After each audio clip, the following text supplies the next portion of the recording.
Hello guys, তো আজকে আমাদের রেসিপিতে আছে ভিপ চাপ অ্যান্ড শাহি পরোটা। তো আজকে আমরা এটাই তৈরি করব। এর জন্য যা যা কিছু লাগে সব কিছু আমরা নেব। ফার্স্টেই মাংসটা খুব সুন্দর করে ধুয়ে নিব। গরুর মাংসটা যদি ভালো করে ধোয়া না হয়, পরিষ্কার পরিচ্ছন্ন না থাকে, তাহলে কিন্তু রান্নাটা সেই রকম হবে না।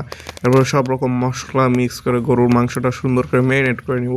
ম্যারিনেট করার পরে একটু তেল দিয়ে, কড়াইতে তেল দিয়ে যা যা যা মশলা লাগে সব কিছু দিয়ে হালকা ভেজে নিব। Now for some spices to enhance the flavor.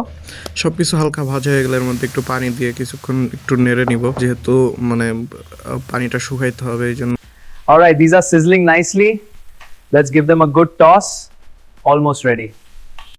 All right, let's give these a good toss. Look at that steam. The flavors are blooming. Almost there. Perfect.